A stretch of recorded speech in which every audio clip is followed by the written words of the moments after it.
This morning, there are growing concerns and calls for change after another person died at the Fulton County Jail. Since September of last year, the Fulton County Sheriff's Office says 17 people have died while in custody. 5 of those being since August 1st, a life lost each week. The most recent, 24-year-old Shawndre Delmore. Later this morning, his family's having a news conference. Ariana Maniz is outside the Fulton County Jail this morning with more. Ariana, this family and many others wanting answers.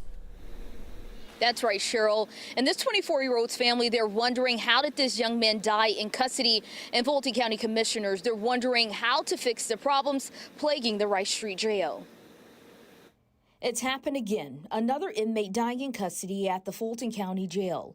24-year-old Shawndre Delmore died on Sunday, 3 days after being found unresponsive in his cell. An attorney representing his family saying in a statement, the family is devastated by this loss. They're left wondering how a healthy 24-year-old dies of cardiac arrest.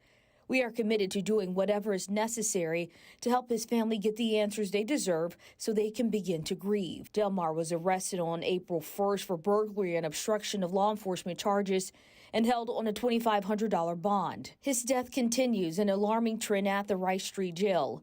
Since August 1st, an inmate has died every week. You can't sugarcoat it. We have a problem in our jail. Chairman Rob Pitts says this is a problem the county needs to address. The question now is, what do we do about it? And their top priority is cutting down on overcrowding at the jail. That's what the board is focusing in on now. Pitts says the county is considering moving inmates out of the jail to different prisons, one in Georgia, the other in Mississippi. Which theoretically should mean that the sheriff, who is responsible for the jail, he and his deputies should be able to manage better a reduced number of inmates. Pitt says the county must also answer. Why is it overcrowded?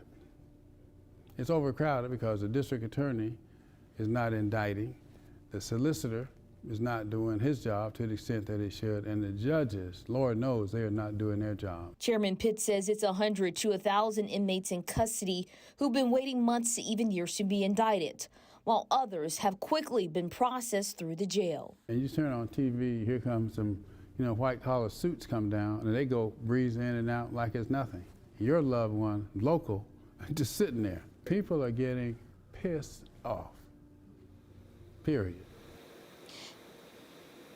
Pitts tells us that Fulton County Sheriff Pat Labatt, his plan is to go to those prisons that they're considering moving inmates to next week with the goal of moving the inmates within the next 3 weeks. He said they're still researching whether the law allows them to move these inmates so far away from their attorneys. Meanwhile, this all comes as the DOJ, they're investigating what's happening here at the Rice Street Jail due to allegations of unsanitary conditions and inadequate medical care for the inmates. Back to you.